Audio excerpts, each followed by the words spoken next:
আসসালামু আলাইকুম। এখন আমি আপনাদের দেখাবো কিভাবে আপনারা ড্রাম হোস্টে আপনাদের যে জিপ ফাইলটি রয়েছে, ওয়ার্ডপ্রেসের জিপ ফাইলটি, এইটা কিভাবে আপনারা ওখানে উঠাবেন এবং এক্সট্রা শেয়ার করবেন। তো যারা আমার চ্যানেলে নতুন ভিডিও দেখতেছেন, যদি সাবস্ক্রাইব করে না রাখেন তাহলে অবশ্যই চ্যানেলটি সাবস্ক্রাইব করে রাখবেন এবং পাশে থাকা বেল আইকনটি বাজিয়ে রাখবেন। অ্যান্ড একটু অপেক্ষা করুন, আমি ফিরে আসতেছি ব্রেকের পর।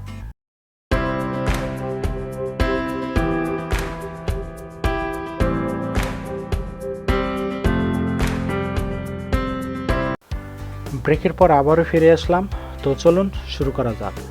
তো প্রথমত আমি গুগল ক্রোম ব্রাউজারটি ওপেন করলাম। দেন ওপেন করার পর আমি সার্চ বারে গিয়ে লিখলাম dreamhost.com। তো লেখার পর আমি ইন্টারে হিট করলাম। দেন ইন্টারে হিট করার পর এখানে এইটা হলো আপনাদের ড্রামহোস্টের ওয়েবসাইট। দেন এইখান থেকে রাইট সাইডে লেখা আছে লগ ইন। তো আমি লগ ইনের উপর একটা ক্লিক করলাম। তো ক্লিক করার পর এরকম একটা কন্ট্যাক্ট ফর্ম আসবে। দেন এখান থেকে জাস্ট আপনারা এখানে দিবেন, মেলটা দিবেন এবং পাসওয়ার্ডের জায়গায় আপনারা এখানে পাসওয়ার্ডটি দিবেন। তো আমি মেলটা দিলাম এবং পাসওয়ার্ডটি দিলাম। তো দেওয়ার পর আমি সাইন ইন এর উপরে একটা ক্লিক করলাম। তো ক্লিক করার পর ড্রামহোস্টের সি প্যানেলে লগ ইন আমার কমপ্লিট। তো এখন লেফট সাইডে লেখা আছে ওয়েবসাইট, হোমের নিচে লেখা আছে ওয়েবসাইট। তো আমি ওয়েবসাইটের উপর একটা ক্লিক করলাম। তো ক্লিক করার পর গত ভিডিওতে আমি দেখাইছিলাম যে কিভাবে আপনারা ফাইল ম্যানেজারে যাবেন, ড্রামহোস্টের ফাইল ম্যানেজারে যাবেন, যেখানে htxs থাকে, wp config.php এইগুলো থাকে। তো অবশ্যই ভিডিওটা আমি আই বাটনে দিয়ে দেবো, আপনারা সেখান থেকে দেখে নেবেন। তো আমি ওয়েবসাইটে ক্লিক করলাম। দেন ওয়েবসাইটে ক্লিক করার পর ম্যানেজ ওয়েবসাইট থেকেও যাওয়া যায় এবং SFTP ইউজার্স অ্যান্ড ফাইলস এখান থেকেও যাওয়া যায়।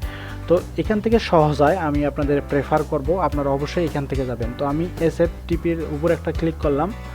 তো ক্লিক করার পর একটু অপেক্ষা করুন। ক্লিক করার পর এগুলো আমার ডোমেইন বা সাবডোমেইনগুলো। তো এইখান থেকে জাস্ট আপনারা কোন সাবডোমেইনে বা ডোমেইনে আপনারা আপনাদের ওই যে ওয়ার্ডপ্রেসের যে জিপ ফাইলটি রয়েছে এইটা আর কি ওখানে উঠাবেন এবং এক্সট্রা শেয়ার করবেন। তো আমি জাস্ট এইটার উপরে একটা ক্লিক করলাম। দেন এই যে এইখানে ক্লিক করলাম, ওই আইকনে ক্লিক করার পর এইরকম ইন্টারফেস পাবেন। দেন এখন জাস্ট এখানে লেফট সাইডে লেখা আছে, লেফট সাইডের নিচে লেখা আছে। দেন এখানে এটা হলো আপলোড।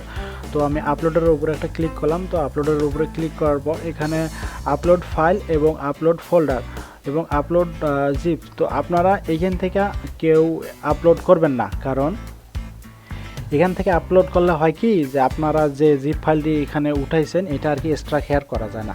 তো আমি জাস্ট এখানে কিছু করলাম না, জাস্ট এই আইকনের উপরে ক্লিক করে আমি আবারও দেখাই নেই। দেন এই আইকনের উপরে আমি ক্লিক করে এখানে আমি চলে আসলাম। এরকম পপ আপ হলে এই সাইডে ক্লিক করবেন এবং জাস্ট এইটা মানে আমার যে আপনাদের যে উইন্ডোটা আছে এইটা জাস্ট এটা ম্যাক্সিমাইজ করে রাখবেন এবং আপনারা আপনাদের যে ফোল্ডারে ওই যে ফাইলটি রয়েছে সেখানে চলে যাবেন। দেন চলে যাওয়ার পর আমি যদি এখানে ঢুকি, দেন এখানে ঢোকার পর আমি যদি এটা 0 করে দেই, মানে মিনিমাম করে দিলাম। দেন আমি জাস্ট এটা ড্র্যাগ অ্যান্ড ড্রপ করে আমি যদি এটা এই সাইডে দেই, ড্র্যাগ অ্যান্ড ড্রপ করে সাইডে দেই। তো ড্র্যাগ অ্যান্ড ড্রপ করে সাইডে দেওয়ার পর আপনারা এখানে দেখতে পারবেন এখানে জাস্ট আপলোড আছে এবং এখানে আছে আপলোড অ্যান্ড আনজিপ। তো আপনারা জাস্ট আপলোডে ক্লিক করবেন না, আপনারা ক্লিক করবেন আপলোড অ্যান্ড আনজিপে। তো এখানে ক্লিক করলে আপনাদের যে জিপ ফোল্ডারটি রয়েছে, তো এই জিপ ফোল্ডারটি কিন্তু এখানে অটোমেটিক মানে ড্র্যাগ অ্যান্ড ড্রপ করে দেওয়ার ফলে এখানে কিন্তু অটোমেটিক এক্সট্রা শেয়ার আর কি হয়ে যাচ্ছে।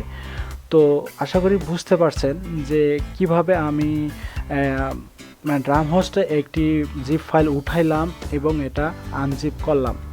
তো এতক্ষণ ভিডিওটা ধৈর্য সহকারে দেখার জন্য অসংখ্য ধন্যবাদ। সবাই ভালো থাকবেন, সুস্থ থাকবেন। আল্লাহ হাফেজ।